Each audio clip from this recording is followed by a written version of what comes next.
Morning. Good morning, ma'am. Good Good morning, morning. ma'am. Welcome to Hello, this ma'am. activity. Good morning po. Good Sir morning po. Aladdin, thank you. Our PSDS is Sir Aladdin. Yes, And ma'am. the rest of our participants from Benguet, welcome. Thank you. So may we have our participants from Ifugao. From Ifugao, are you with us this morning? Our participants from Ifugao. So, ayan. So what about our participants from SDO Kalinga?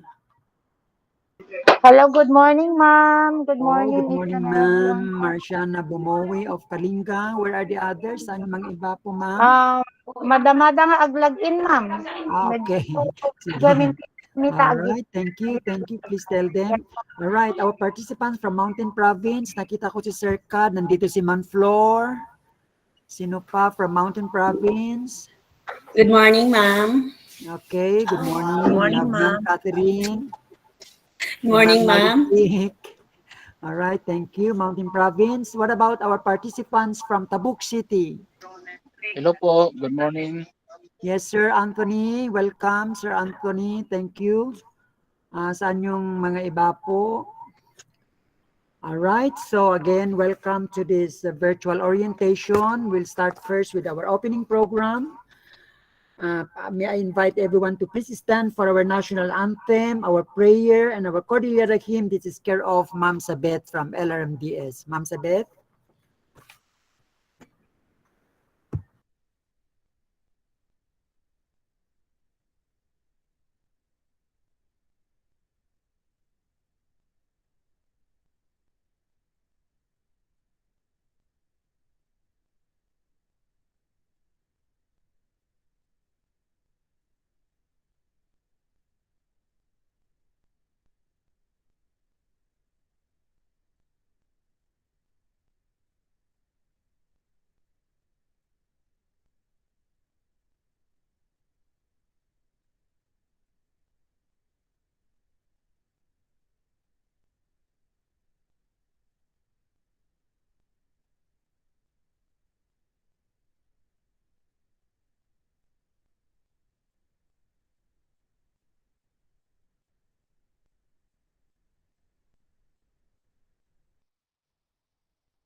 Audio na. Ba't walang audio?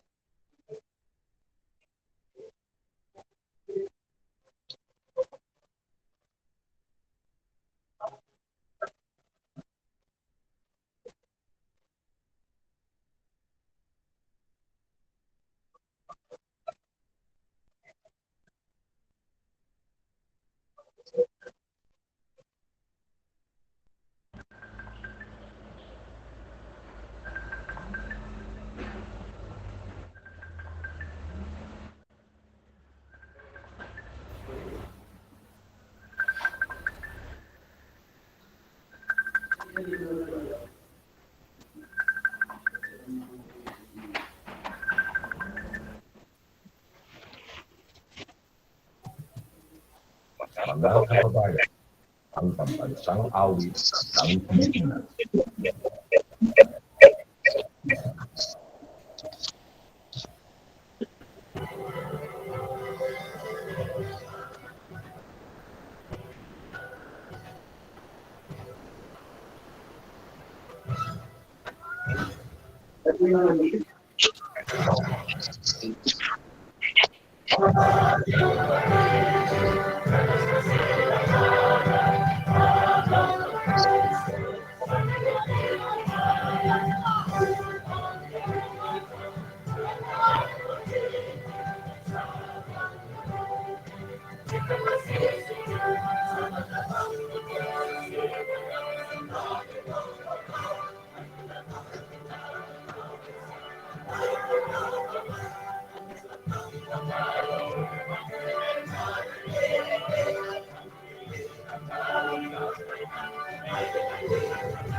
Okay, thank you very much, Ma'am Sabet. Please remain standing for our quality policy statement. This is to be led by Sir Leonardo M. Aquino, F Squad. Sir Leo. DepEd Quality Policy Statement. The Department of Education is committed to provide learners with quality basic education that is accessible, inclusive, and liberating through proactive leadership, shared governance, evidence-based policies, standards, and programs, responsive and relevant curricula, highly competent and committed officials, and teaching and non-teaching personnel, an enabling learning environment. The department upholds the highest standards of conduct and performance to fulfill stakeholders' needs and expectations by adhering to constitutional mandates, statutory and regulatory requirements, and sustains client satisfaction through continuous improvement of the quality management system. Okay, thank you very much, Sir Leo. May we take now our seats. All right, to explain to us why we are having this virtual orientation and limited face-to-face, may we call on our EPs of ZLMD and the leader or the focal of this program. We have Ma'am Telma T. Dalayon. Ma'am Telma.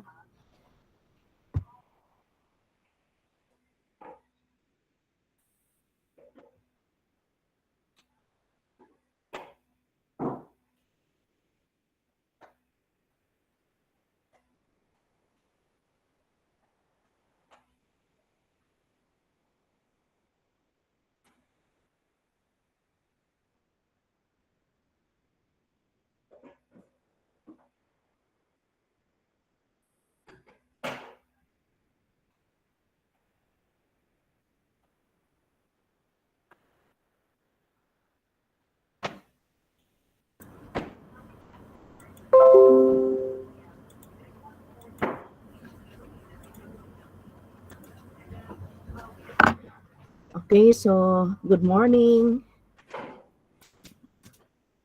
Okay, good morning to everyone. Good morning, RD Estela Carino. Good morning to our ARD thing, RD thing. And to everyone, good morning. Welcome to the Morning to presentation on the face-to-face implementation survey and protocols. So this morning, I am going to share with you the statement of purpose why we are here. But first of all, may I just read this gentle reminder now. So please mute your microphone when someone is speaking. Another one, be courteous to other participants and listen intently. And if you want to talk, you may click the raise hand icon and wait to be recognized. And the last one, you may post your questions or if you have comments, and if you want to interact with your fellow participants, please use the chat box. Thank you. Okay, to give a short background of this activity where we are having this orientation today, of course, the Department of Education, Cordillera Administrative Region has commenced the pilot implementation of limited face-to-face classes last November 29, 2021, and 20 public schools and the 6 schools division offices, namely Abra. In Abra, we have 2 schools implementing the pilot face-to-face classes. While in Benguet, we have 2 schools. In Ifuga, we have also 2. For Mountain Province, we have 9 schools. Kalinga, we have 2. And Tabuk City, we have 3 public schools. Okay, so all in all, we have 20 public schools implementing the pilot face-to-face classes starting last November 29. And you might as well ask us, how did we choose these 20 schools? Of course, the number one criteria is they applied for the face-to-face classes. And then after applying, we assist the application, no? So we included there, of course, are the teachers already vaccinated, no? Na bakuna ba ang mga teachers? Do they follow health protocols? Are the classrooms ready for the face-to-face? Mga ganon ang considerations natin. So another one is as part of the assessment of the pilot implementation of limited face-to-face classes, DepEd will be deploying now the face-to-face pilot implementation survey. Okay, so for the objectives of this activity, of course, number one, we are here to discuss the general content of the implementation survey. Uh, what are the informations needed and activities that are found in the survey form? And this will be discussed by Mr. Romulo Basa, our Education Program Supervisor from the Quality Assurance Division. And another one, to level off with the roles and responsibilities on the administration and deployment of face-to-face implementation survey across governance levels.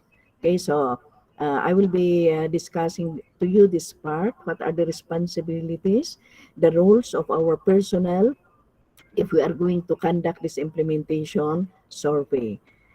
Uh, and another one, we are here to discuss the timelines and mechanisms in deploying the survey. So, when are we going to start the survey? And what are the strategies that we are going to apply and deploying this tool? So, those are the main objectives. And then, how about the survey? What is the object, or what are the objectives for this survey implementation? Okay, so number one, the survey aims to describe the pilot implementation of limited face-to-face learning modality in terms of satisfaction and challenges experienced by our learners or our parents or guardians, including, of course, the teachers and the community members. This includes our local government unit and other volunteers, no, like the PNP, our uh, internal and external stakeholders, and of course, our school heads. Okay, so here um, we will try to see, no, or we will try to gather the experiences of our learners. Marahil may pag-asa ba sila? Meron bang pag-aalinlangan? Okay? Mayroon bang pagkatakot, pagkatuwa? Are they afraid to enter the classroom, or do they enjoy, or are the children excited to attend the face-to-face classes? Mga yan ang kukunin natin. And of course, the insights, tingnan natin yung mga collaboration ng mga parents natin dito together with our teachers and the community members. Okay? And another one, it shall also provide insights in determining policies, issues, and areas for improvement for the expansion of limited face-to-face classes. This is the reason why we are deploying this um, survey tool to our learners, including our parents and the teachers and even the school heads, so that this will be the basis, no, for expanding we are going to expand our pilot face-to-face by this coming January. Okay, so specifically, this survey seeks to gain insight on the experiences of participating schools on the implementation of limited face-to-face classes. Another one is to identify support needed by participating school in the face-to-face learning modality, and to determine also the possible necessary adjustment for the expanded implementation and the subsequent transition to the new normal. Okay, so these are the reasons why we are deploying this survey. And of course, for our target respondents, we are going to give this survey form to our 20 public schools implementing the pilot face-to-face. And specific to our respondents are the following. We have the kindergarten, grades 1, 2, and 3. And then the senior high school, grades 11 and grade 12. Another group, we have parents of these learners. And another one, we have the teachers, and then the community members, and lastly, our school heads. So these are our target respondents. Okay? Ayan. So that's all. And Thank you. Back to you, Sir Pat. So thank you very much, Ma'am Telma. So I know you have heard the reason, the purpose why we are having this virtual orientation for the limited face-to-face, as she mentioned in her presentation a while back. So we will know it more better if we move on to the next part of our activities, or as we go on with our activities this morning. To give us now, or to formally open our activity this morning, we have our Sir Florante Vergara, our OIC Assistant Regional Director, to give us very important, maybe, yes, substance messages or opening remarks. So, Sir Teng.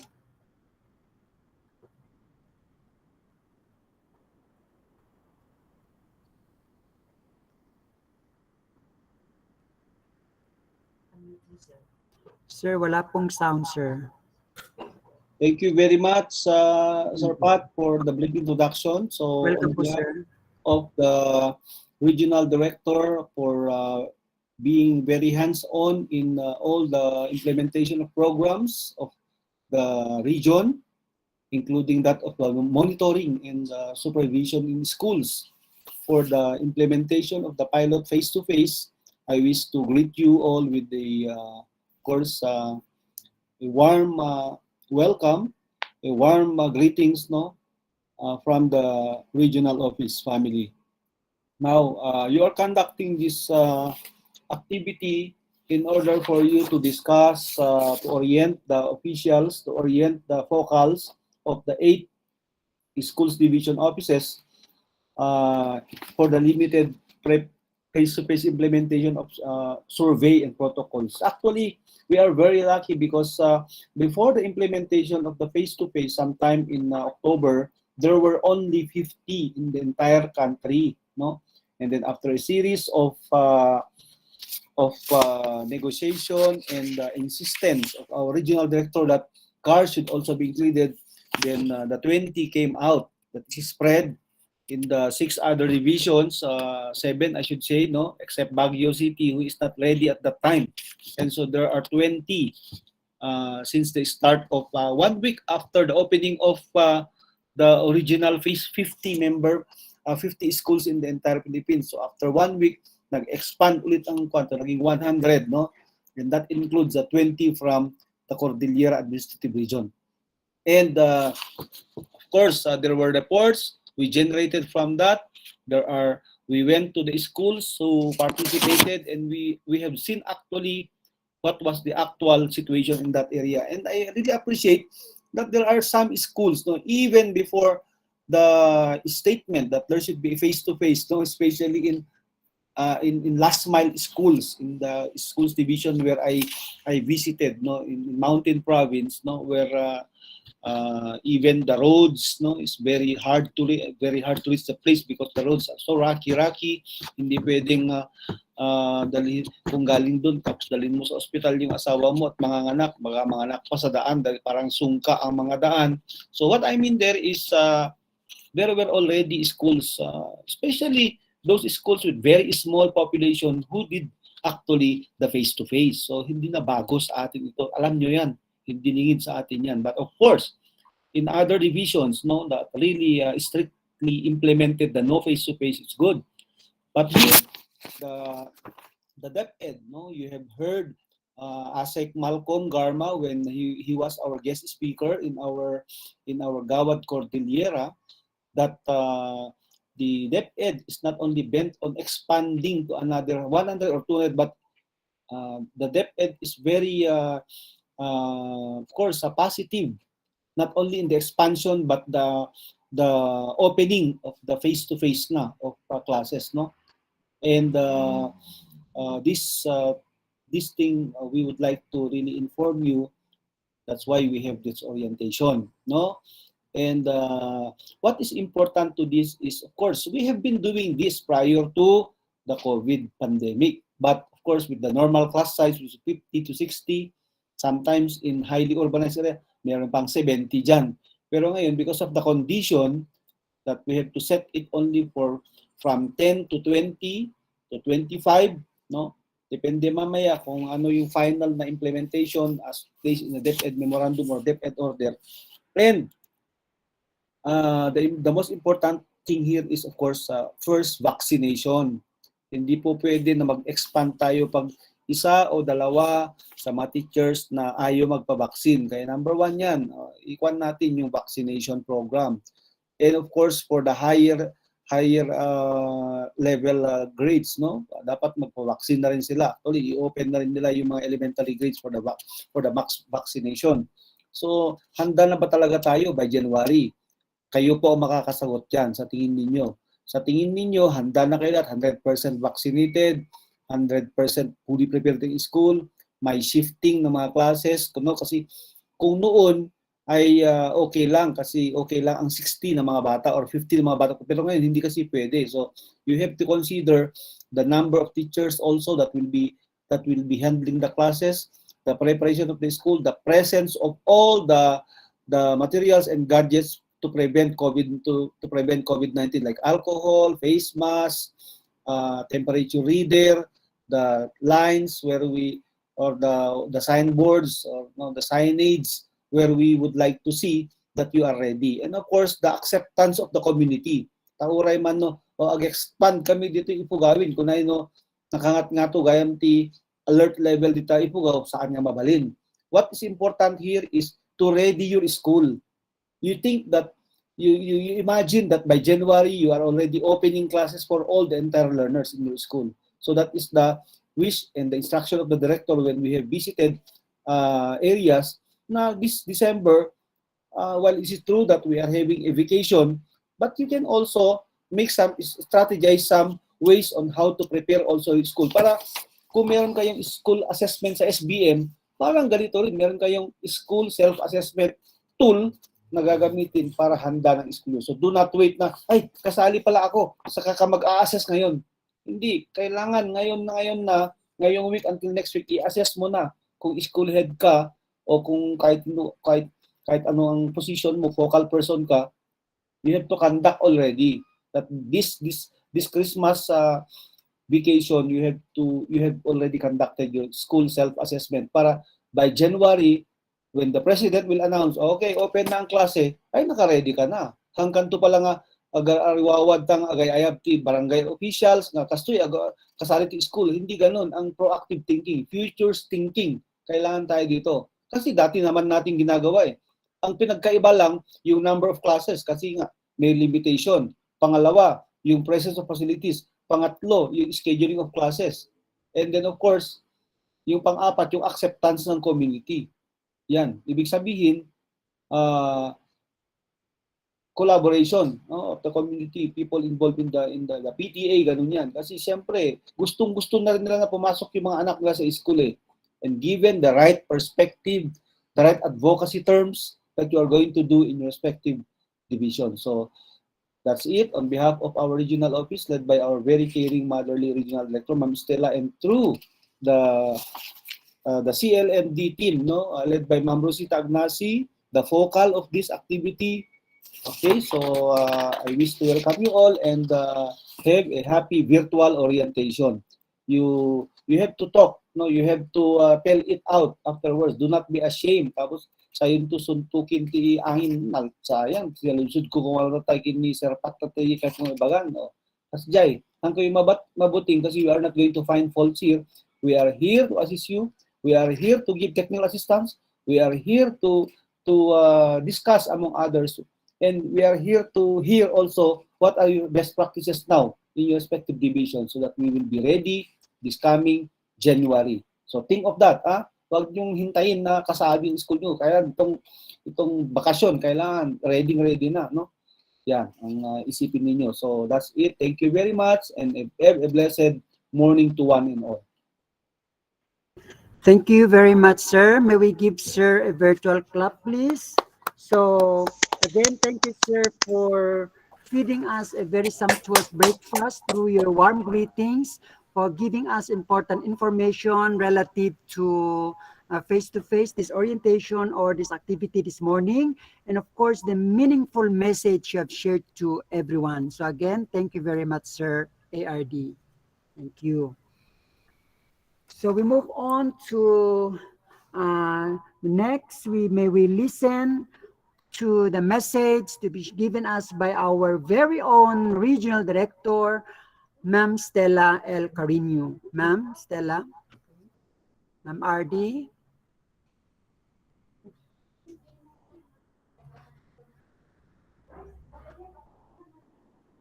What? Somebody will remind ma'am kasi nakapasok Sound check, siya. Sandali lang, sandali lang. Okay, yes, ma'am. Okay. Thank you, ma'am. Sound check, sound check. Can I be heard? Ma'am, yes, ma'am. Yes, ma'am. Narinig ba ako? Yes, Opo, ma'am. ma'am. Yes, narinig ko, ma'am. Okay ba? Yes, ma'am. Very clear, ma'am. Pat, narinig ba ako? Po, ma'am. Yes po, ma'am. Yes. Yes Wala. po, ma'am. Narinig po, ma'am. Hello, hello. Yes, ma'am. We can hear you. Narinig po, very Ay, clear. yeah, Yes, okay. ma'am. So, great morning, everyone, especially to the participants from the SDOs.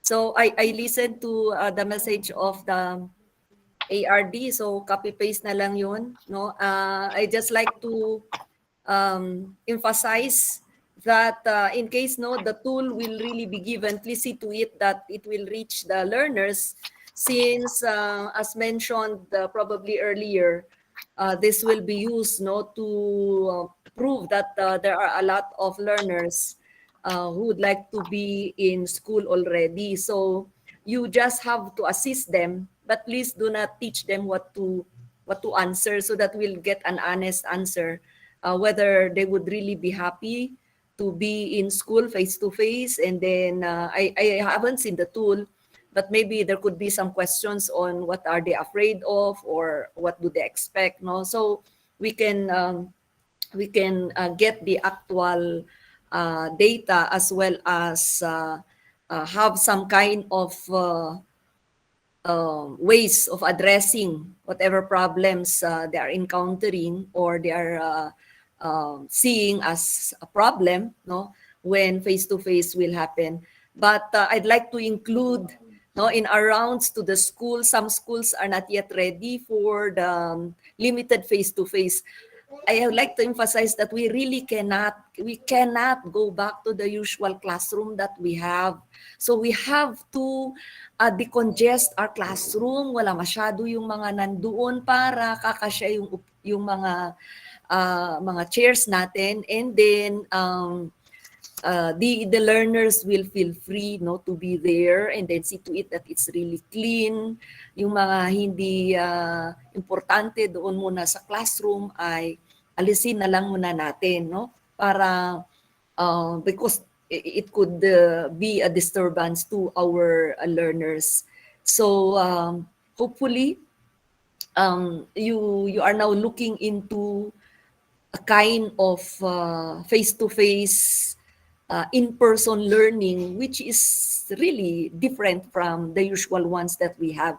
We cannot really put 20 or more in the classroom. And actually, I'd like also to mention that we will still, you can still continue with the other modalities. So if you have a lack of classroom, because I heard some problems on they lack classrooms, and so they cannot have face-to-face. No, but you will just have to choose who will really go to the classroom to attend face-to-face, and then who would still be using the other modalities, especially those who have tablets, and you can schedule how many students will go for 2 days, based on their performance. So please, as an inclusion to my message, it will really need some kind of commitment from teachers and school heads and some parents, so that we'll be successful in this face-to-face expansion that we'll be having next year. But again, I repeat, we should not dictate on what the learners will have to put in the survey. because in a way, when we get their honest answer, it will help us address, no, what needs do they have and some problems that they see, so that the limited face-to-face will continue, and we'll really go back to what we call the new normal. So thank you for your participation in here, and thank you, CLMD, again for spearheading this activity. Great day, everyone, and advance Merry Christmas. Stay safe. Thank you. Thank you also again, Ma'am RD. Yan ang RD po natin for giving us another message.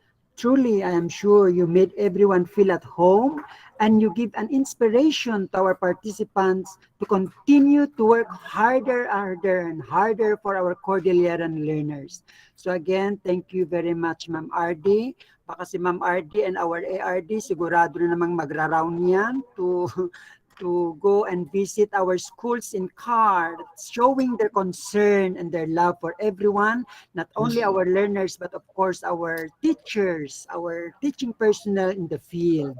Thank you, thank you.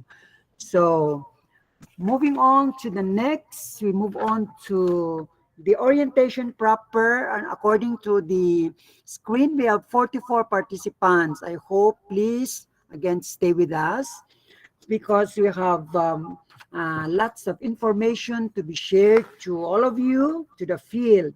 So we'll start with our orientation proper, starting off from our Education Program Supervisor of the Quality Assurance Division, Sir Romulo Bibasa, for the implementation survey of this activity. Sir Romulo, Sir Basa.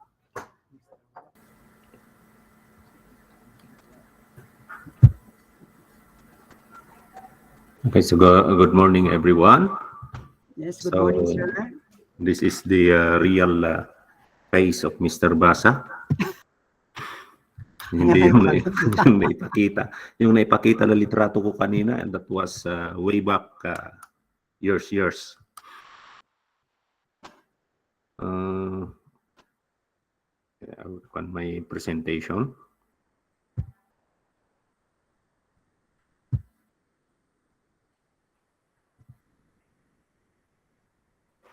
Saan na yun?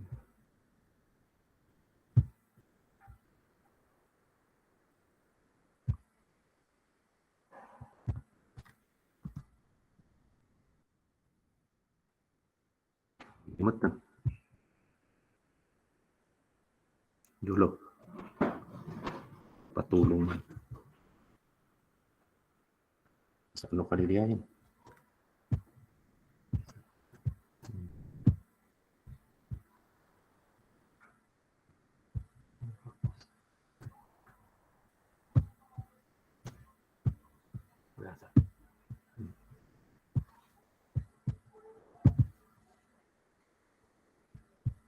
Okay, last.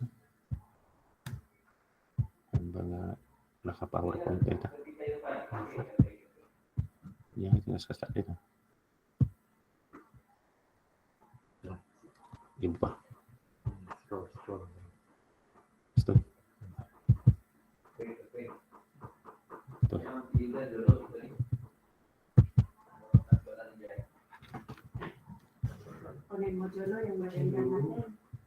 Hello?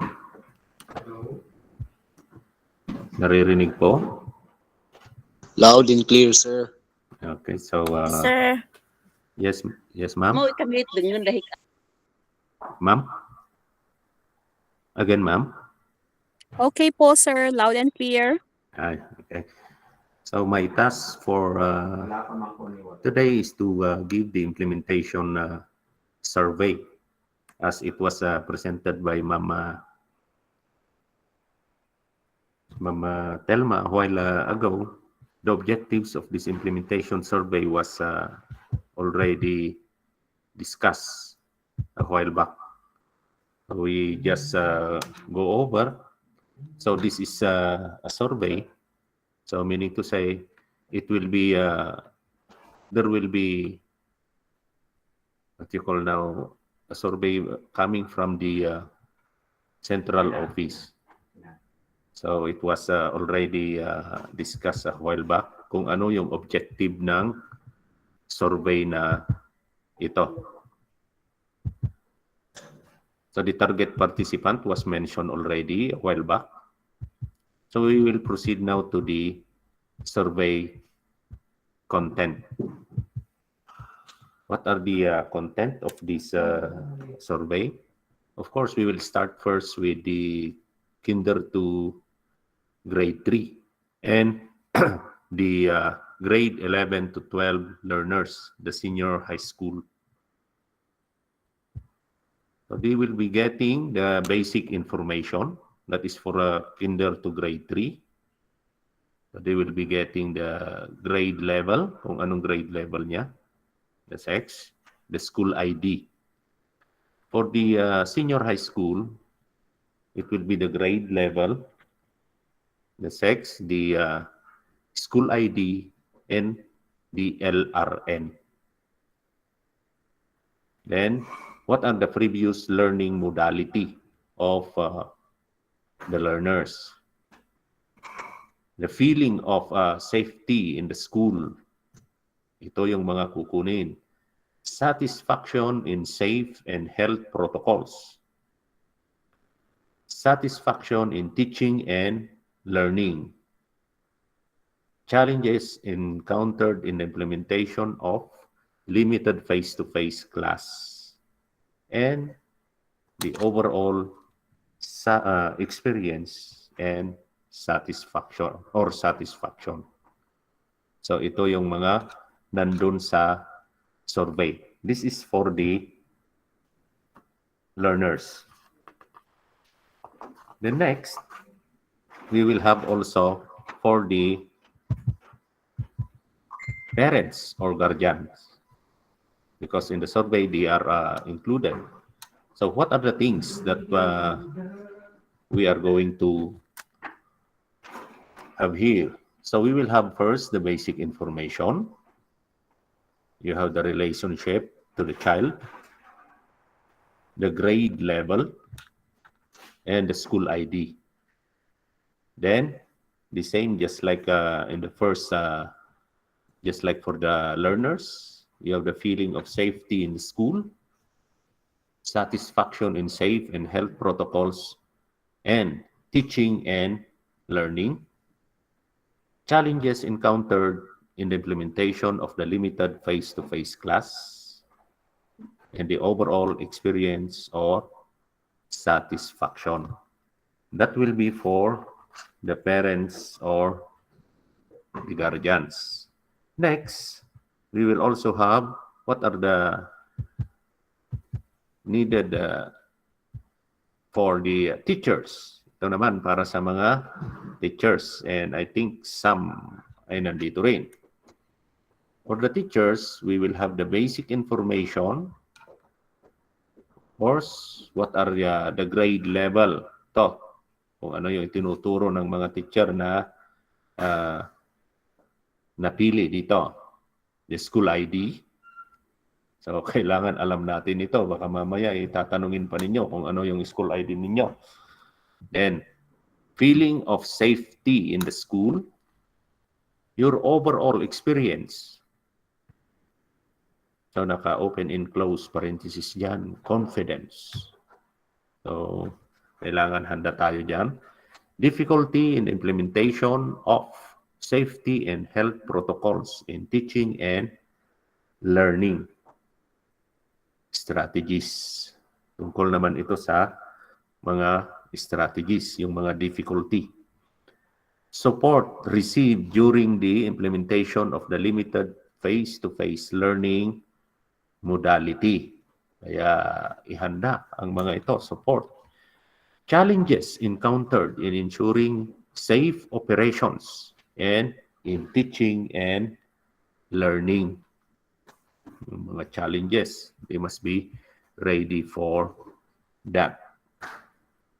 That is for the teachers. Next, we will have for the school head. Ano yung kukunin sa survey? We have the basic information. So para sa mga school heads, ano yung mga designation? You are the teacher in charge, ganon, the school head, or principal, like this and like that. Then the school ID. Then confidence in the implementation of limited face-to-face learning modality. Challenges encountered in the implementation of the limited face-to-face learning modality. Support received in the implementation of the limited face-to-face learning modality. The overall experience in managing or handling the overall implementation of the limited face-to-face. Dahil kayo yung nagmamanage at nag-handle ng mga ito. Then, that is for the school head. Let's proceed to the survey for the community members. For the community members, I think it was expounded already kung ano itong yung mga community members. So we will get the basic. They will get the basic information. The type of community member, kung anong type sila na community member. Oops. Sorry, masyadong mabigat yung daliri ko. Then we have the region at kung anong province. Then, feeling of safety in the school. The challenges encountered in the implementation of the limited face-to-face learning modality. And the support provided in the implementation of the limited face-to-face learning modality. And the overall experience in the implementation of the limited face-to-face class. Kaya yan yung mga kukunin sa survey. Now, the next thing, paano o kaya sino-sino yung mga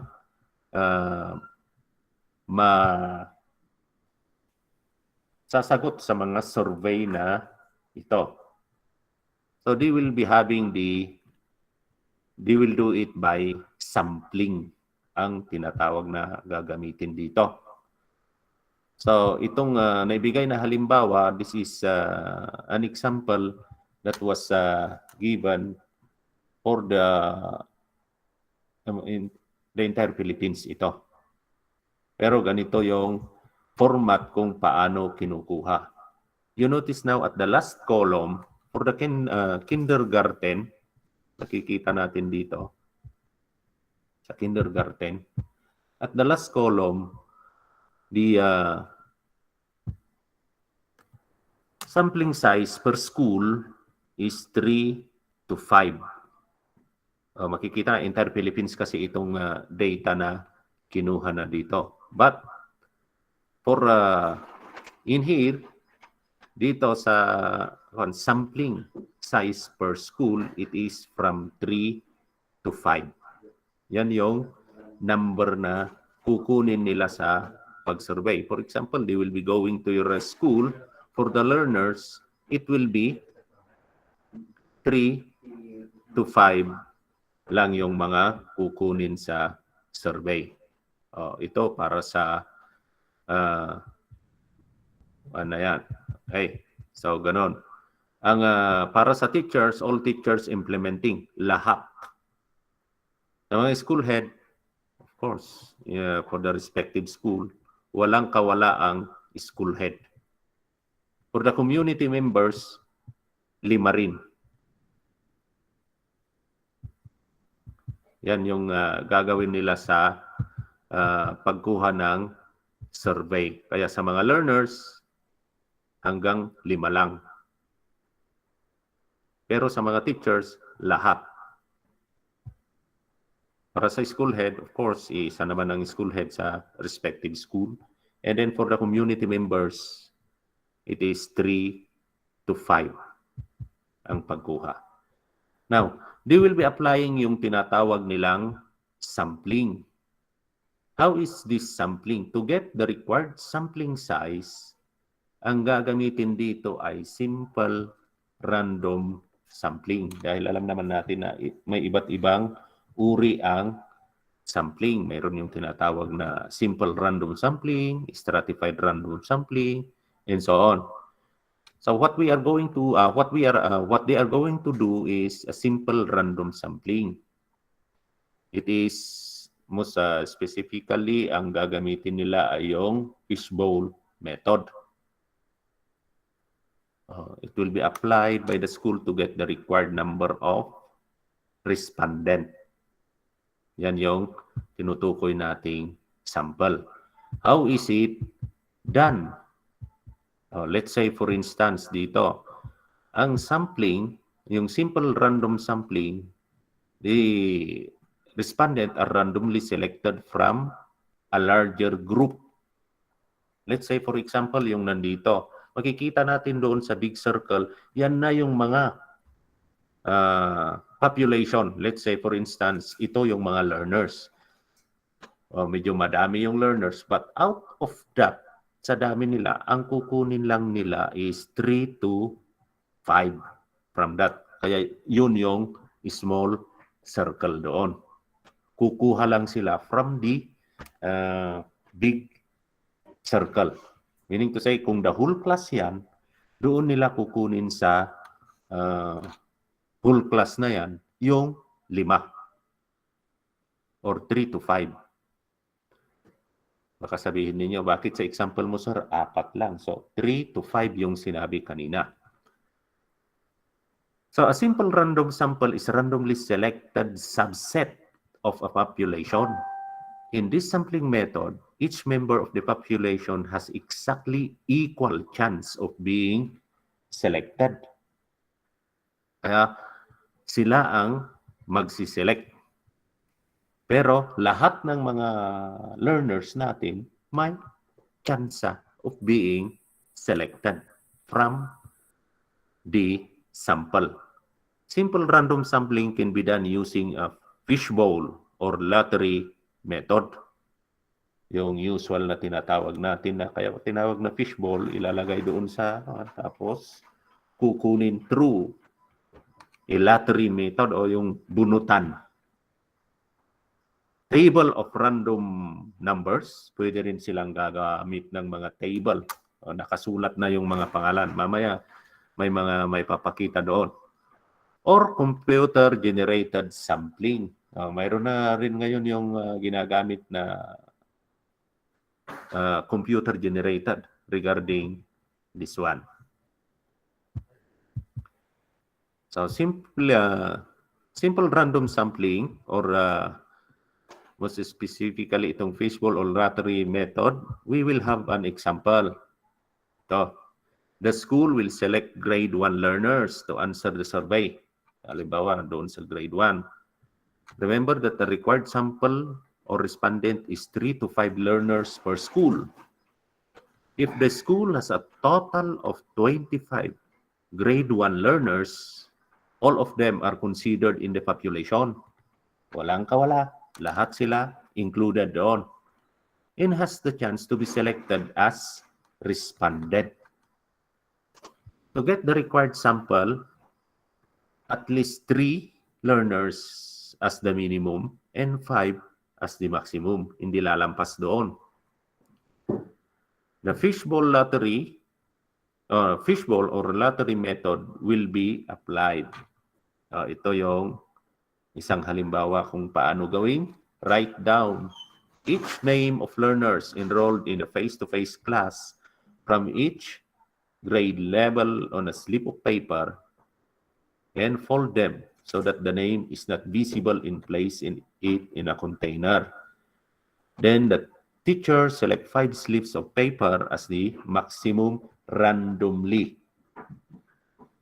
List down the names of the 5 learners based on order of selection. Alam natin dahil ginagawa natin ito yung bunutan. Latay mo't lang Agbunbunot ko. Using the fishbowl technique, the following grade 1 learners are ito example na. Let's say for instance, yung 5 na estudyante na nakalista nandyan sa listahan. Oh, nakuha yung mga pangalan. Ito yung mga pangalan ng mga estudyante natin. These are now the required respondent. Then, what if one or more of the selected respondent is not available or withdraw their participation? The same process will be done to select substitute or alternate respondent. O, tignan natin ito ha. Ito, pwedeng mangyari ito kung wala yung mga na-select. Let's say for instance, o kaya nag-withdraw sila. The teacher selects another 5 slips of paper as the maximum, randomly from the pool of learners or from the container where the names are placed. List down the names of the 5 learners based on the order of selection. These randomly selected 5 learners shall serve as substitute respondent. Okay, ganun po yung rule dito. Kaya, kung titignan natin, ito na yung bari 5 na nakalista or identified na substitute.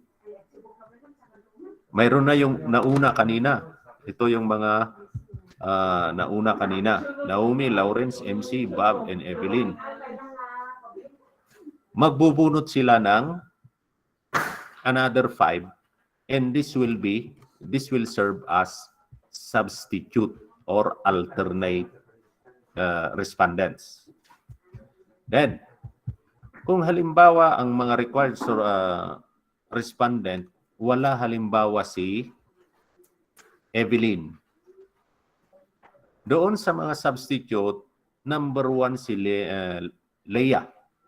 Kaya si Leah, siya ang papalit kay Evelyn. In that order ang gagawin rin. Oh. Kung sakaling walang magbaback out o kaya walang magsasubstitute o walang so, meaning to say, yung first 5. Parang laro ng basketball, may first 5. Kaya ito yung mga pamalit in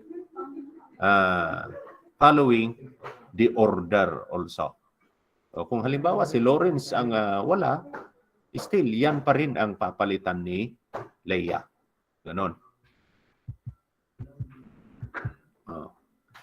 Halimbawa, ito na yung parang bago dahil napalitan kanina ni Leia si Evelyn. Ganito nga na ngayon yung order of the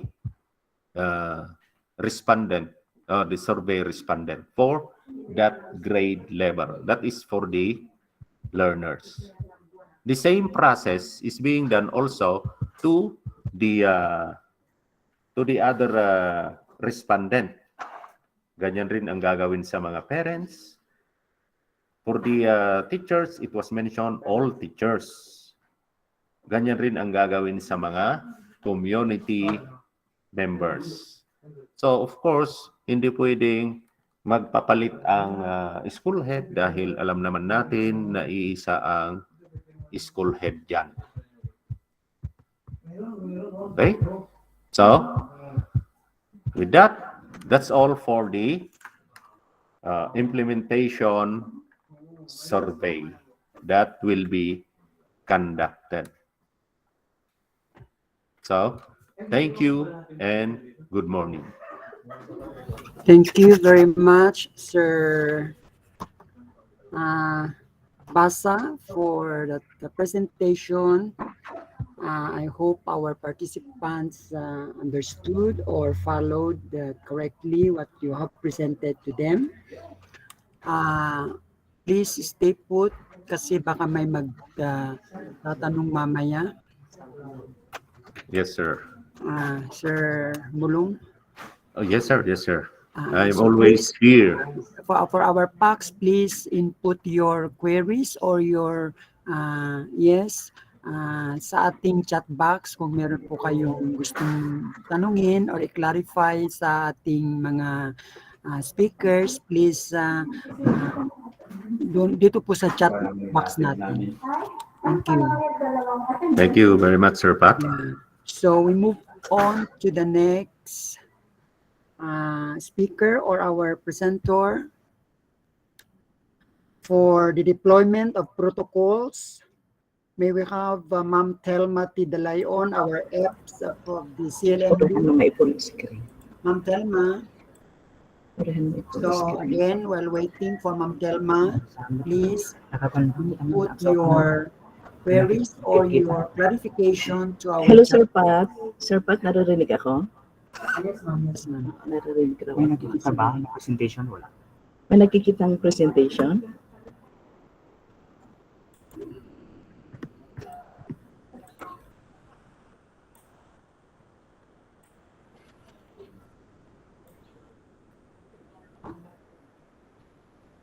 Parang yung ihapon na. Ano i-presenta? Hindi, dapat lang ituloy na ito dito. Kaya mo ito. Hindi ko. PowerPoint mo. Ito. Kita? Ano yung wala ito? Kastan sa lang. Uri, kastan mo. Uri yung buo. Andan dyan. Okay, good morning. Am I heard, Sir Pat? Yes, ma'am. Yes, we can hear you, ma'am. Yes, ma'am. Okay. Okay, so this time we are going to discuss the deployment protocols. Okay, so alam naman ninyo kung anong ibig sabihin ng protocols, no? Yung tuntunin na dapat natin sundin sa pagsagot ng survey form, no? How are we going to conduct the survey form? And I'm going to present to you the procedures. So the survey will not in any way affect their participation in the limited face-to-face. So all responses will be used to assist the implementation and future policy actions. So don't worry, because this service form will not even affect the performance of the learners, and at the same time even the school, because this will be used, or whatever is the result of this survey form, this will be used for future policy action, or it can even be used as research, no, sa mga gustong mag-research dito sa pilot face-to-face natin. And another one, standard platform to be used for the implementation survey is through Google Form. So they will be providing us, the central office will provide us the Google Form, and we will be using this through online. So for the respondents and or schools with difficulty in accomplishing or answering the survey form through Google Form online, respondents shall accomplish or answer the paper format survey and submit it to the respective schools. And then the school shall consolidate and submit the accomplished paper format survey to the SDO SMME, or School Management Monitoring and Evaluation, for encoding in the Google Form. And the encoding and submission of responses is until January 7, 2020. Kaya ito, no, dapat tayo ay mag-submit sa January 7, 2022. So ibig sabihin, ngayon na natin dapat sasagutin ang mga survey form. But until now, we are still waiting if they are going to send us the survey form. Okay? So, yan yung gagamitin yung Google Form. So, we have the school encoder is a school personnel to be designated by school head and has the capacity to encode survey responses. Like for example, uh, the school encoder must have internet connection and electricity. And designated school encoder can be one or more school personnel. So sa school na talagang wala silang encoder but the teacher can do the encoding, pwede rin siya. At kung hindi kaya ng isa, pwedeng dagdagan. No? Sinabi dito na it can be one or more. So during our meeting, our national meeting last Friday, kasi last Friday lang namin na meet ito, kasama namin ang ilan sa inyong mga SME SEP sa division, no? So, sa Benguet, ang nag-attend doon ay si Ma'am Corazon Kipot. Sa Kalinga, si Mr. and Mrs. Jane and Kenneth Atiwag. Sa Tabuk naman, nandoon si Sir Bobby Licodini. And sa MP, Mountain Province, nag-attend si Ma'am Laila Abad, ang SIPS for SMM or ang school management monitoring evaluation natin.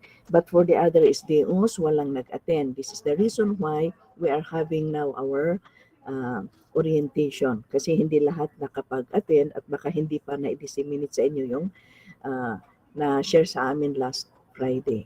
So ano ang rules and responsibilities of these encoders? Of course, to ensure that the responses of the respondents and who are these respondents, we have our learners, the teachers, the community, ano pa yun, yung school heads, our stakeholders, na-mention yan ni Sir Basa kanina, and the survey are complete before encoding in the Google form. Yan ay para sa online. So yan yung trabaho ng encoder natin, no? Dapat i-ensure nila na lahat yung mga responses ng respondents natin ay kumpleto before they are going to encode in the Google form online. And another one is to ensure that all information and responses shall not be shared to anyone. Okay, yan, huwag ninyong kalimatan yan.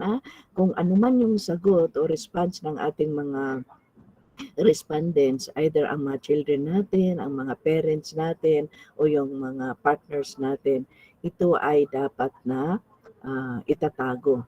We should comply with the Data Privacy Act.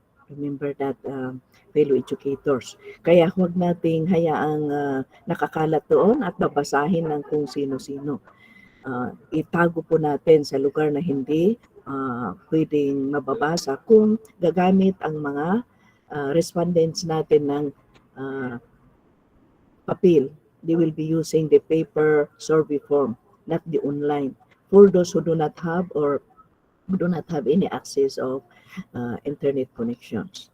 And then ensure that after encoding the responses in the Google form, paper-based form survey shall be stored safely and securely. Ayan. So dapat natin i-secure yung mga paper-based form na sinagutan ng ating mga respondents. And then for the deployment of the survey shall be administered from December 21, 2020.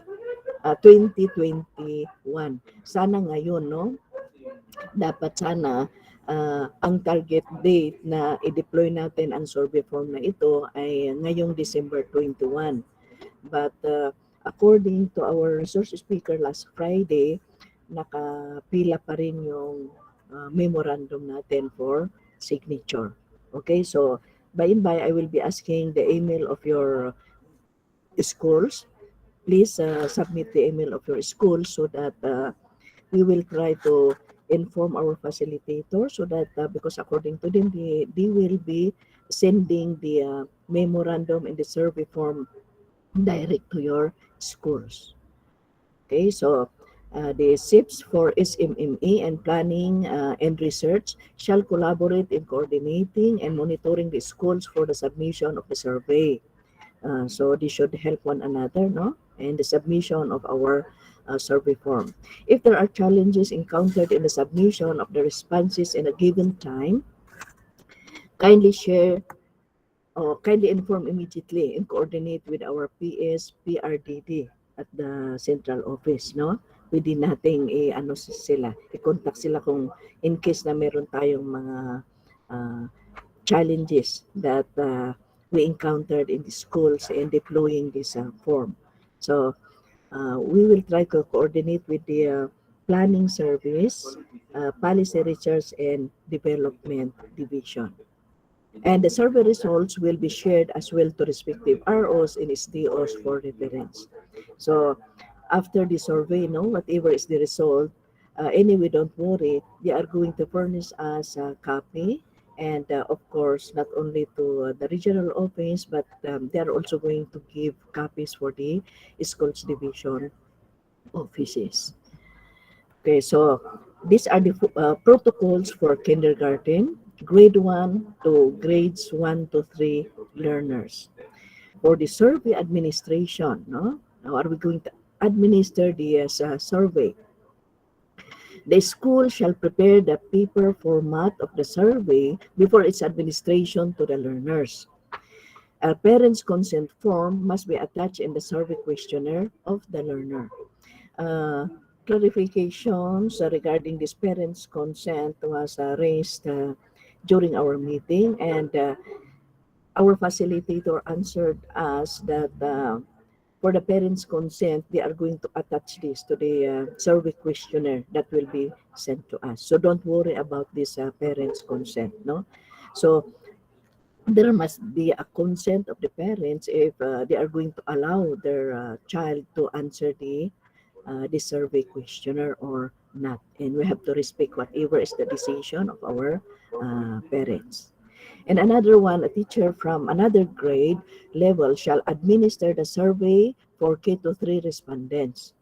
The teacher shall only assist the learners who have difficulty in answering the survey.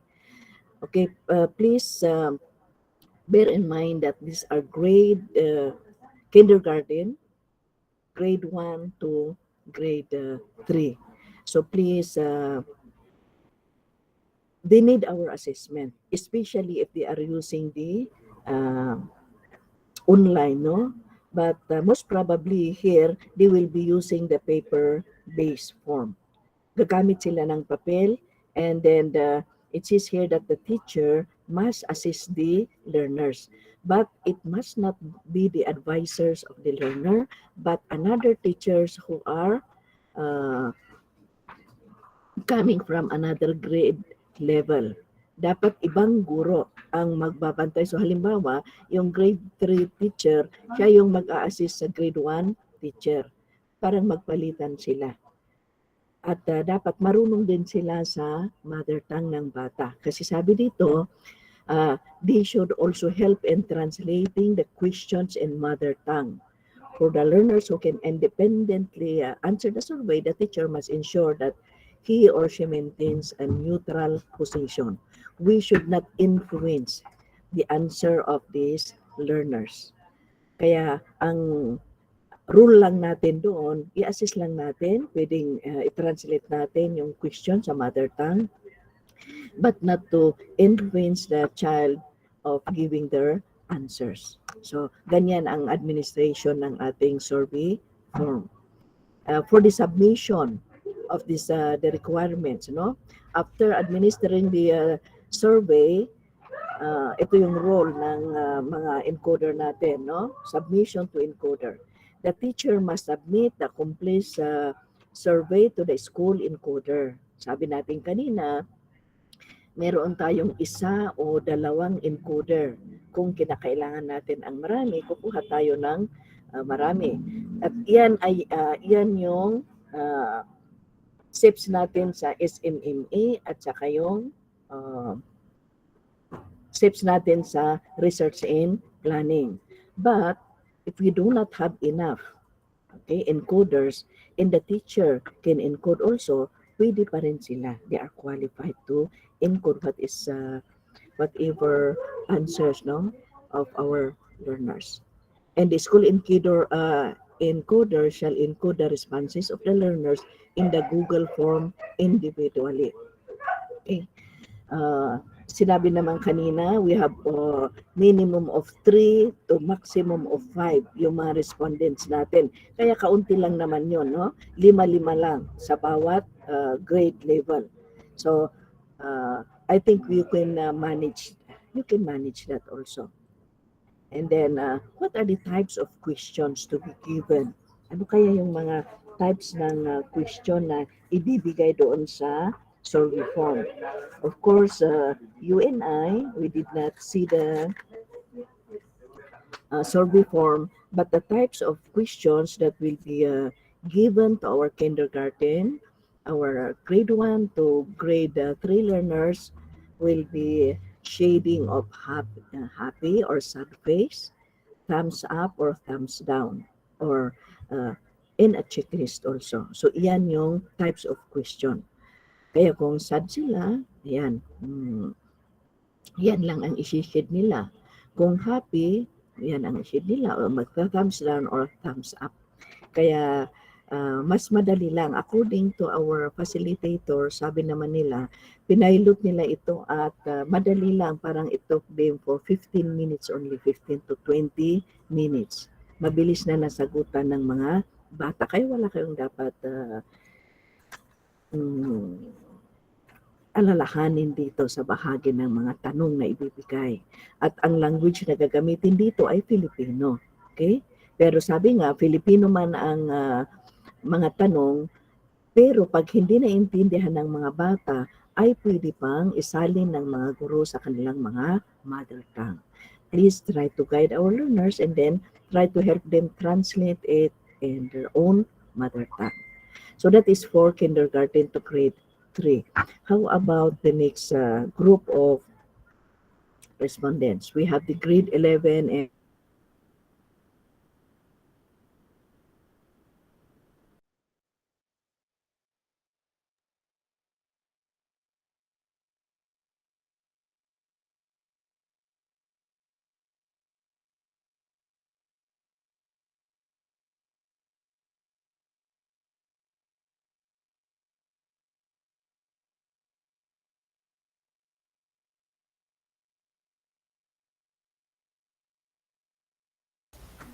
Hello, Ma'am Telma. Mukhang nawala po kayo, Ma'am Telma.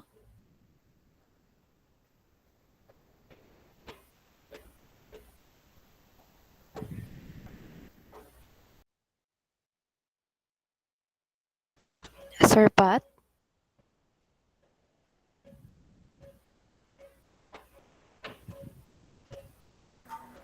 Nawala si Ma'am Telma. Ma'am Telma. Ay, nawan sa internet da, sir. Itsay nga to, sir. Ma'am Telma. Nag-leave damat amin, sir. Ay, nawalan sila ng net. Nag-leave da without Form 6. Wala.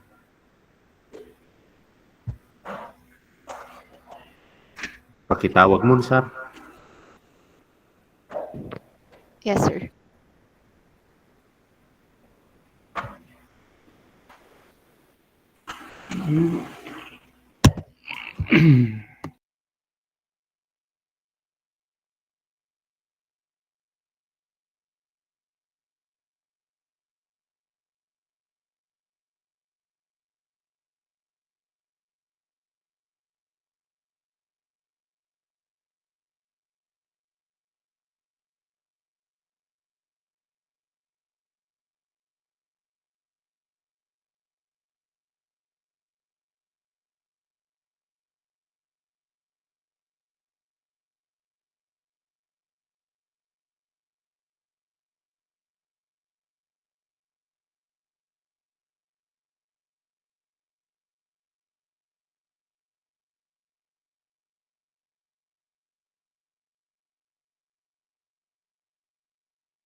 Apaya po, nalpasin. What's plan B?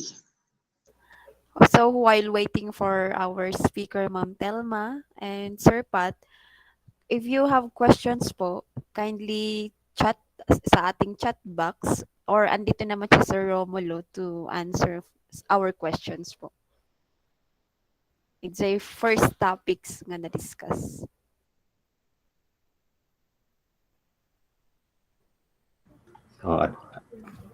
Regarding now the implementation survey, if you have some clarification, because we did not entertain a while ago some question, because there are some follow-up to the survey dito sa topic ni Ma'am Telma. Kaya sinunod namin kaagad-agad. Wait, Hindi pa siya natapos. Sir. Sorry.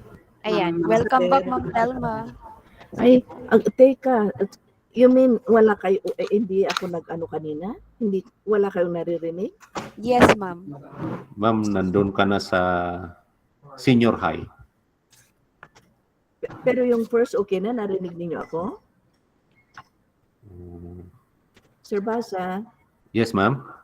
Yung kinder to grade 1, okay ba yun? Ma'am, narinig ko naman kanina, ma'am. Pass. Ay, the next. If I'm not mistaken, doon kayo sa senior high na, ma'am. Ay, okay. So, hello, participants. Can you hear me? Yes, Ma'am Telma. Proceed. Sa senior high school ba tayo? Yes, ma'am. Oo. Si Sir Pat yung... Okay, so tapos na tayo sa kindergarten, grade 1 to grade 3 learners, no? Yung sabi natin, ang language na gagamitin natin dito ay Filipino, but the teachers can still translate it to the mother tongue of the learners. Okay, so next we have now the grades 11 to 12 learners. Yan yung senior high school respondents natin. So how are we going to administer the survey? For the online, the learners shall respond to the survey through Google form link that will be provided. And for the offline, because even they are senior high school, not everybody has internet access, she must answer the survey using the paper format and submit it to the school encoder. O sabi natin kanina, yung school encoder natin, we can have one or more. No? So, meron yung encoder natin na SIPs from the research and planning at saka yung SMMA natin, yung School Management Division and Evaluation.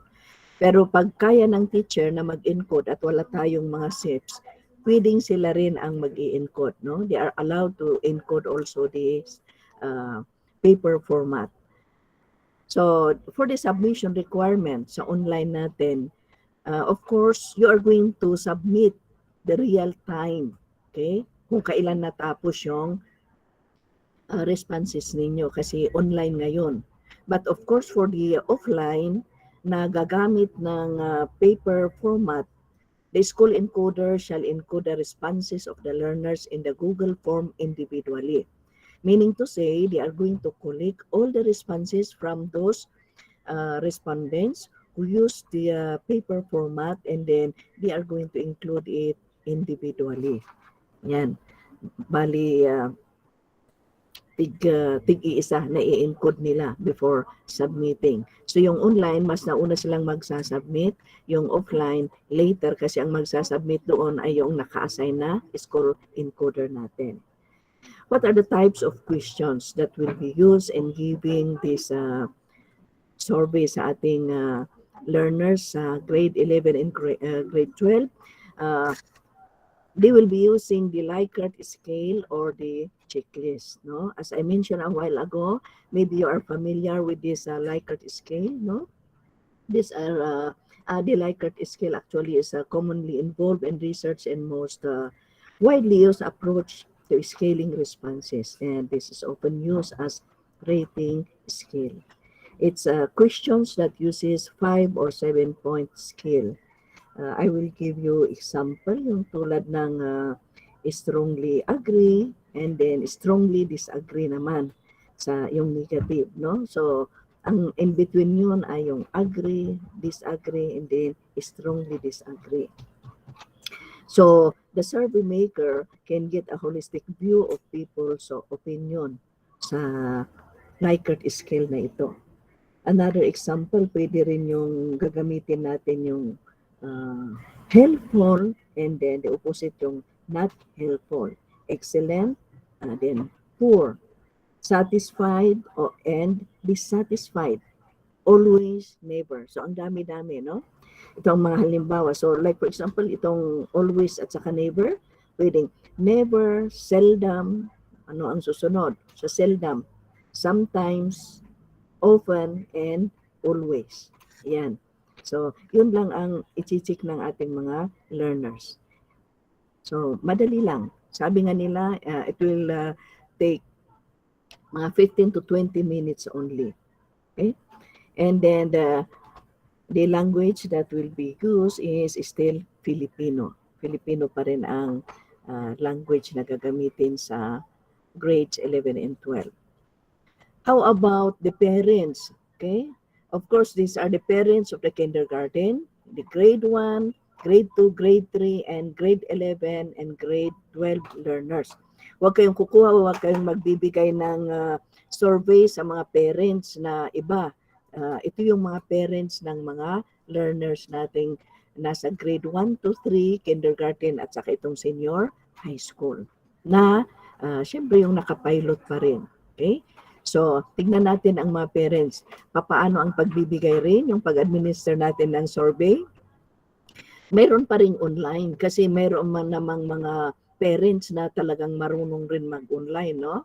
So, the mga teachers rin, they are also parents. Okay, so they can be allowed also. Pag nabunot sila, yung sinabi kanina ni Sir, na through bunutan, pag nabunot rin yung pangalan nila, they can also answer this survey form.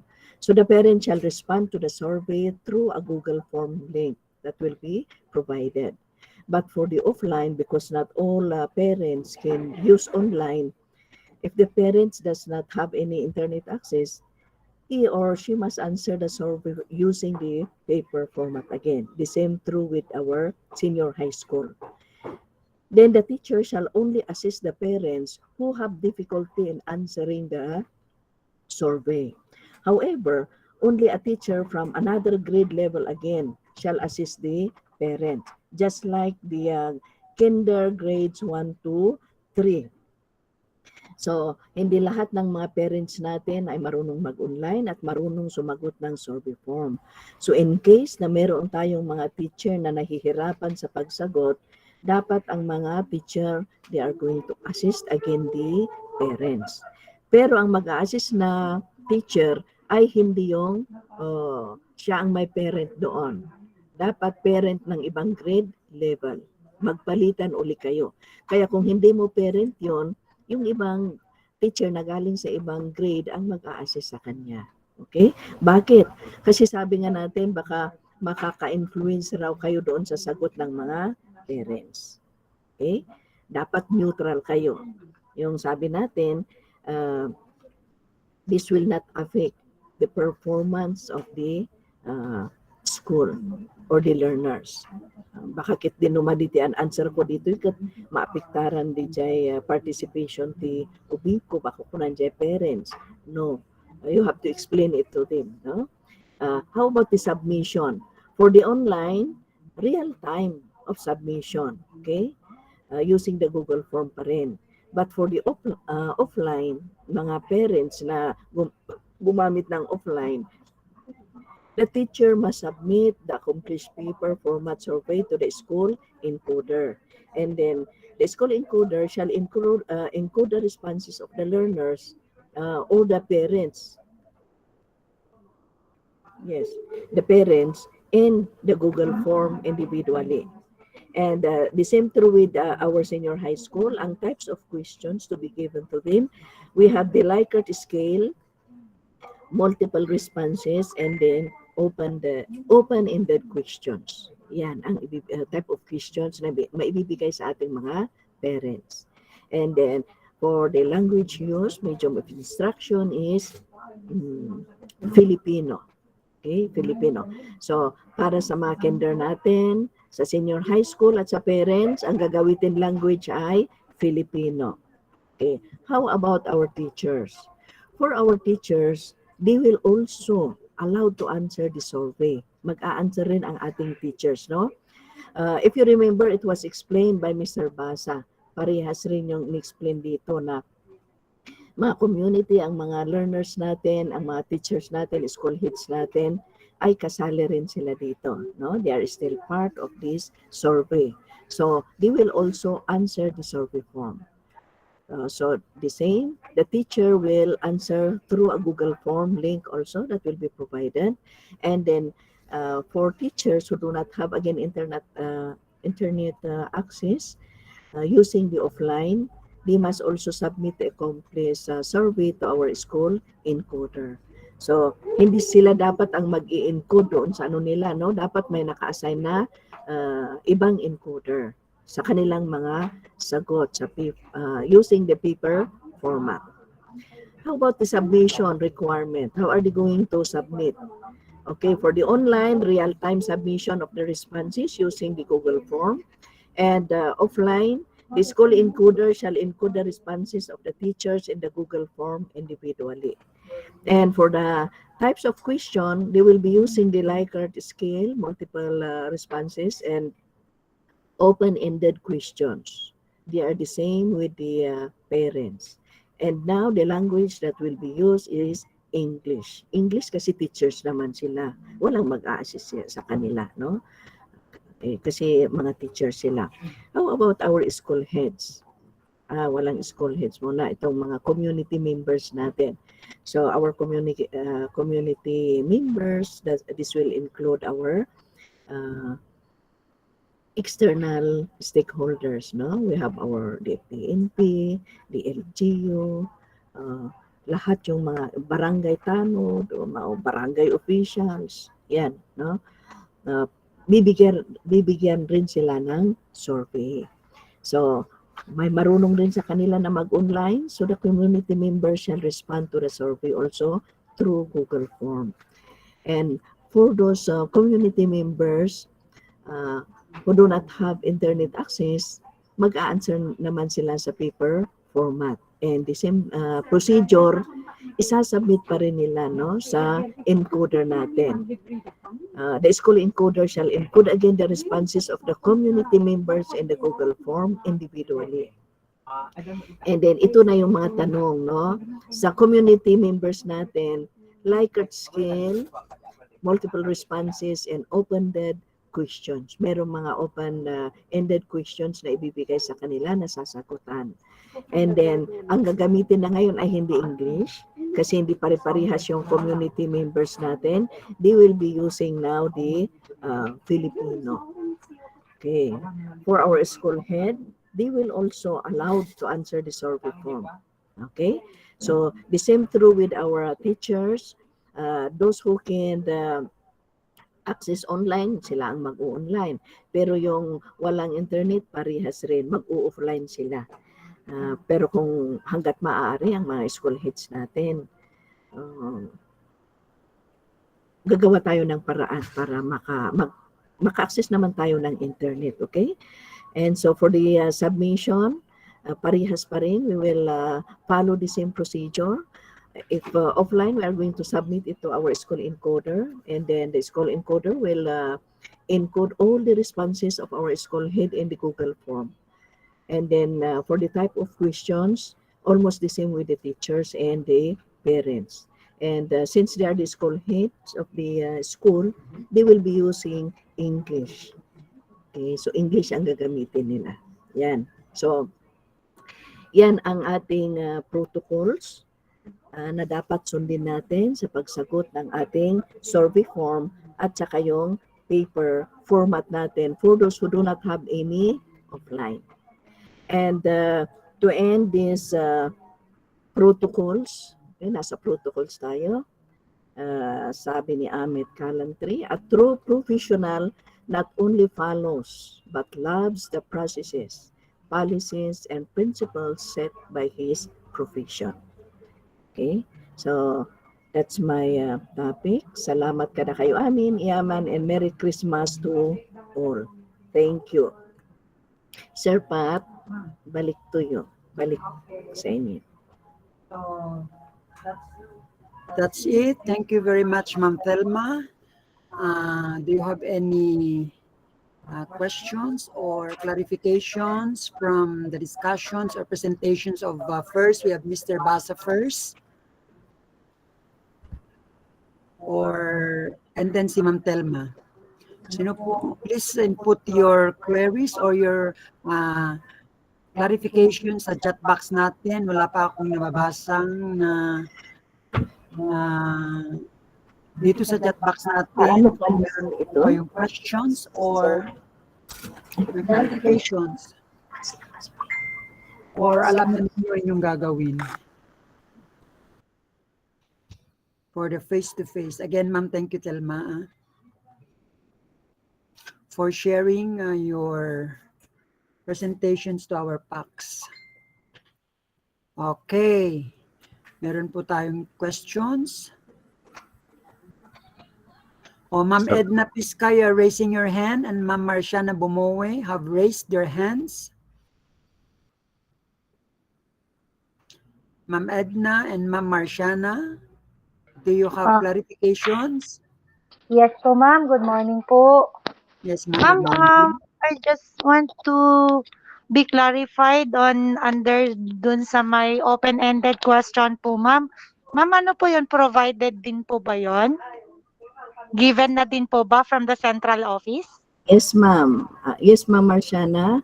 According to our facilitators, no, meron kaming tatlong facilitators during our meeting.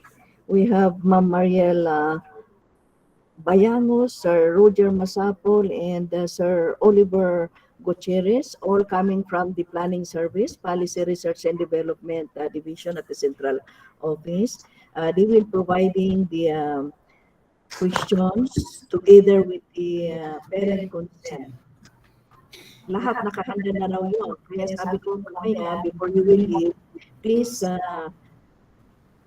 submit or include your email at your school. Kasi dito nagsisend po na yung survey form sa inyong school. So that it will not pass through the regional office, you submit your email at to us. Yan naman ang sabi nila, naka-ready na lahat yung mga questions sa survey form natin. Ang gagawin lang ninyo ay ikakandak lang na lang ninyo sa school. At saka yung mag-submit na lang ng result. Yan lang ang gagawin natin. But for the preparation, hindi kayo ang gagawa ng questions. Sila na ang gagawa ng mga tanong. Okay po, ma'am.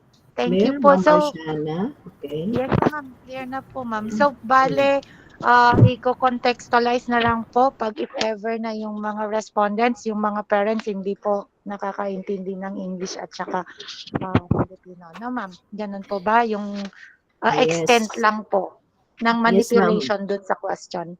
Yes, ma'am. Yes, Ma'am Marciana. But please consider, no, yung sinabi ko kanina. For sabi doon, for kindergarten, grades 1 to 3, you will be using Filipino, but you can translate in their own mother tongue. For senior high school, Filipino pa rin ang gagamitin. And for parents and community, they will be using Filipino, except for the school heads and our teachers. Yan yung English. Kaya tama yung sabi mo, no? You can assist the parents. Parents and the learners, yan lang ang pwede niyong i-assist. Siyempre yung school heads hindi na. At aside from the parents, pwede rin yung i-assist yung mga community natin. Community members who will be taking the survey questionnaires. Yes. Okay po, ma'am. Thank you so much po. Thank you. You're welcome, Ma'am Marciana. Thank you very much, Ma'am Thelma. I hope, Ma'am Marciana, your clarification is being answered. Thank you, Ma'am Marciana. What about Ma'am Edna? You're raising your hand a while back. Ma'am Edna Pisca of Ano to, Dalikan Elementary School. Nasaan si Ma'am Edna? Kasi kanina pang nagre-raise ng hand yun. We have a message here, Ma'am Telma and Sir Mulong from Sir Aladdin of Aladdin Dibinto, yung PSDS natin sa Benguet. Kindly send the presentation for us to be guided and reviewed during the implementation. Thanks po. So they are asking the presentation, Ma'am Telma and Sir Mulong. Noted po. Sir Aladdin. Sir Aladdin, noted po. Sige, isisend po natin. Isend po natin yung doon sa survey at the same time yung protocols. Thank you, ma'am. Thank you. Okay, thank Saan you. po? Pero Sir Dobinto, Sir Aladdin, Yes, ma'am. ipakilagay lang doon kung sa email address ninyo o saan natin isisend yung ano. Kasi hindi lahat naman kasi we have only 2 schools, no? And I think you are the district supervisor for that 2 pilot schools implementing the face-to-face. Kaya baka kayo lang namin isisend ito, hindi sa lahat. Oo. Paki-ano lang sa chat box yung email ad ninyo para doon namin isend yung topics namin. Yes, ma'am. Okay. Noted, Sir Aladdin. Okay, thank you very much. Kung gusto mo rin, Sir Aladdin, pwede, Yes, Sir Basa. pwede rin na si Sir Aladdin, pwede rin niyang i-face-to-face dito sa region kung gusto niya. Okay, so pwede siyang pupunta rito. Okay, so thank you. Any more clarifications from our participants? Wala na po or meron pa?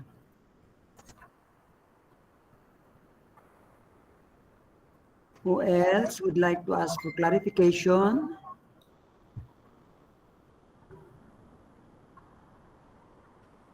So wala na ata Ma'am Telma and Sir Mulong.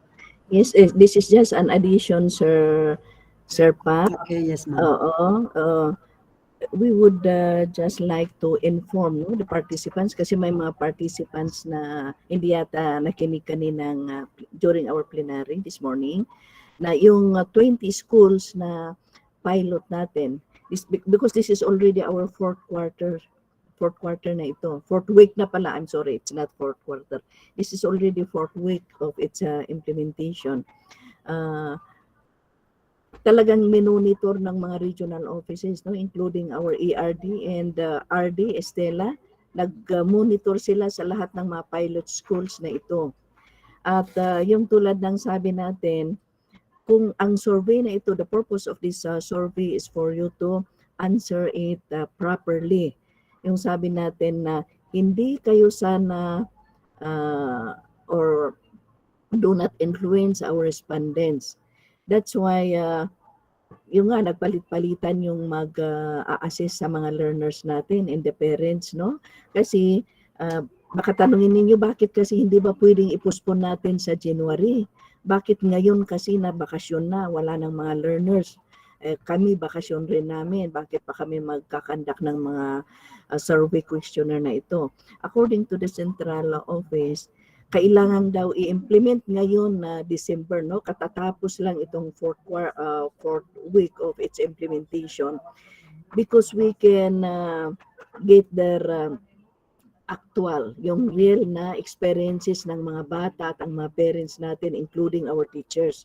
Dahil pag hintayin pa natin na sa January natin ikakandak ito, malamang doon sa pagitan ng itong bakasyon hanggang sa January, magbago na raw yung experience nila.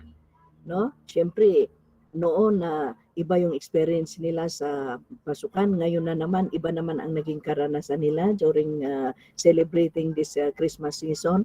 Baka iba na yung feelings na isasagot nila by next year. That will be next year already, 20 to 22.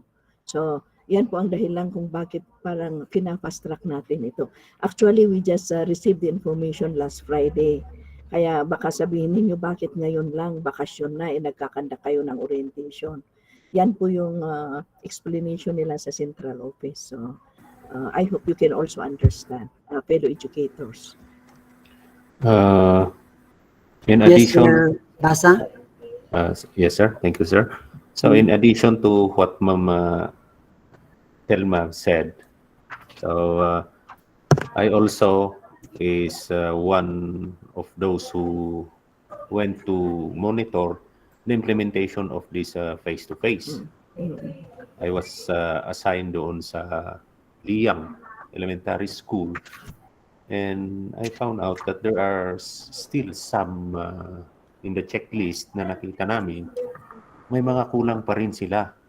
Kaya please lang yung mga respective schools, please see to it that you need to complete the requirements regarding now itong mga protocols na ito. Paki-kumpleto rin.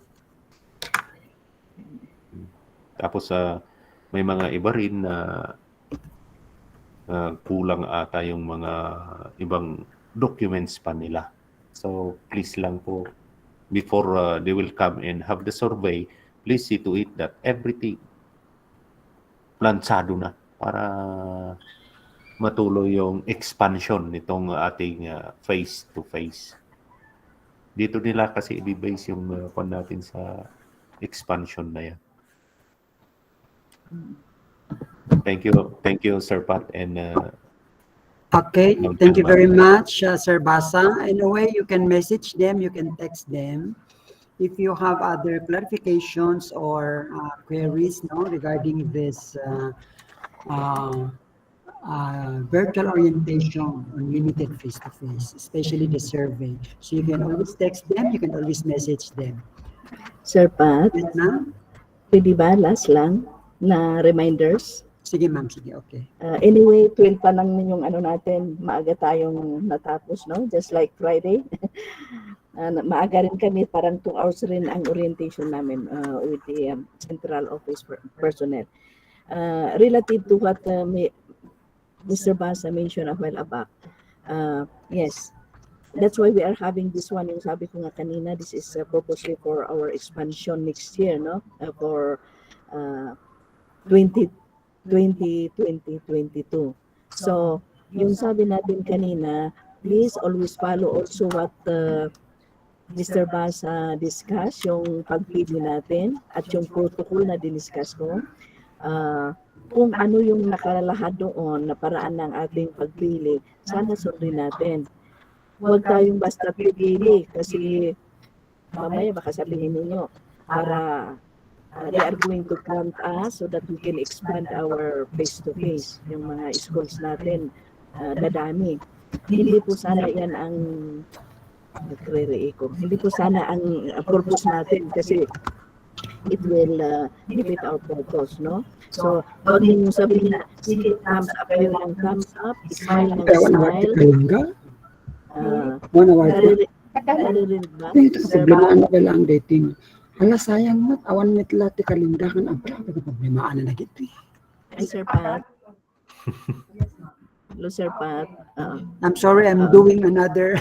Yes, I know you are this morning. multitasking. You are listening Okay, our pagbasa. So, thank you very much to our participants. Please just message them, Ma'am Telma and Sir Mulong. We have here sa chat box yung email address nila, tulad ni Sir Binto, si Ma'am Marvic, at saka si Ma'am Grace, where you can send your presentation. And then we have here, thank you also to Ma'am Flor for being with us this morning, and to Florence, and to all of you. Anyway, we are not yet through. We still have our closing program.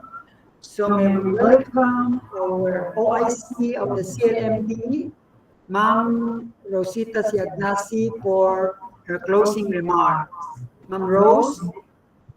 Ma'am Rose, closing remarks.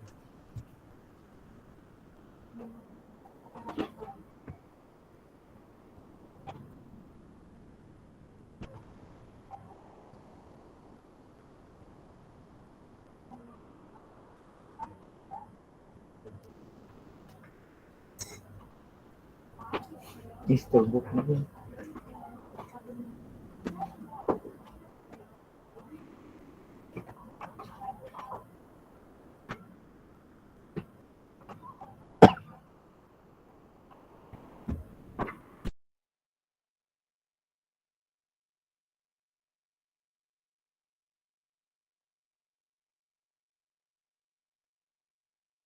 Hello.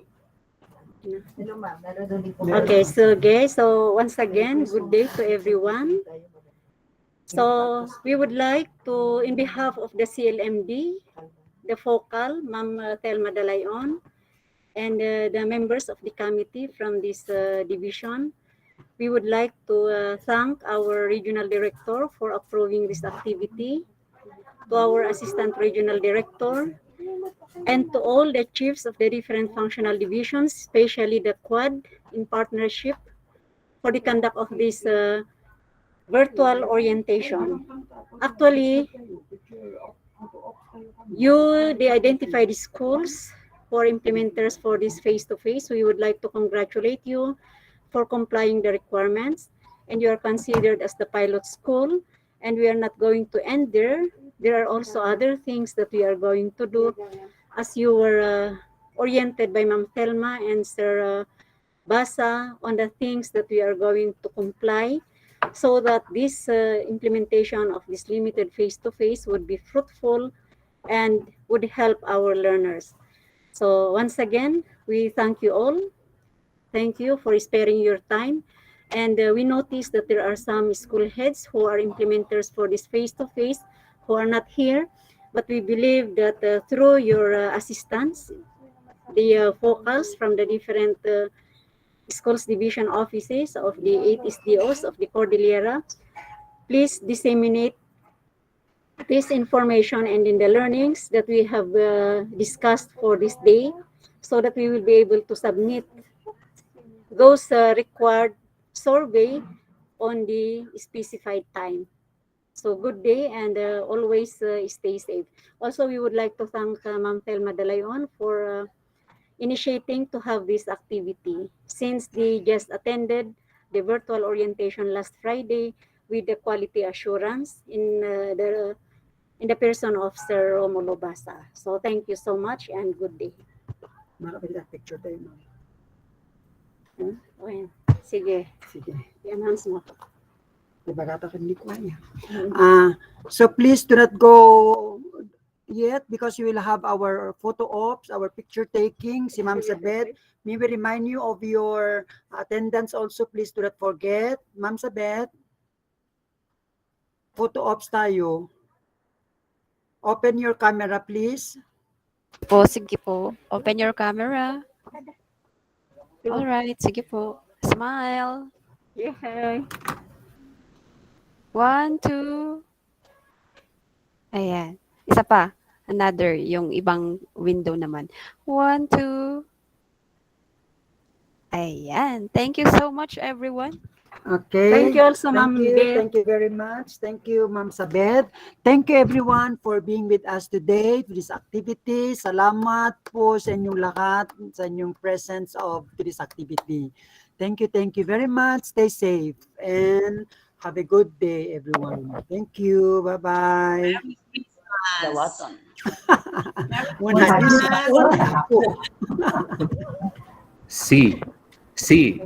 the waton.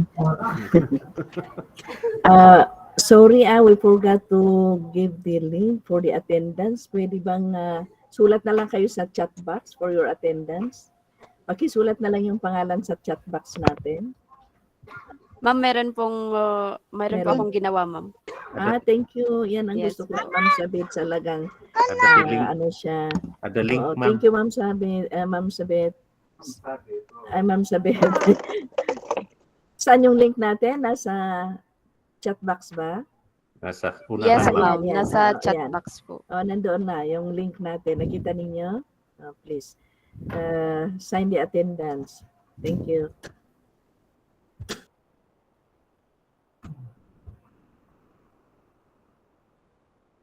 Merry Christmas.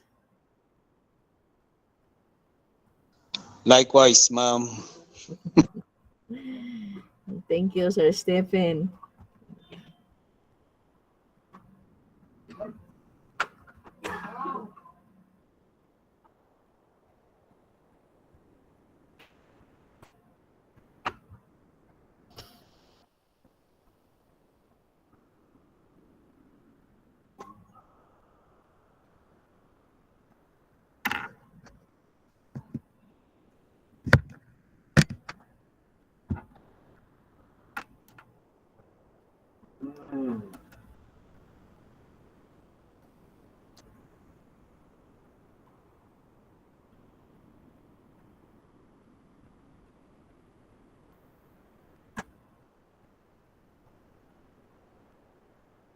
Dito, di ba nag-merinda tayo? Another merinda naman natin.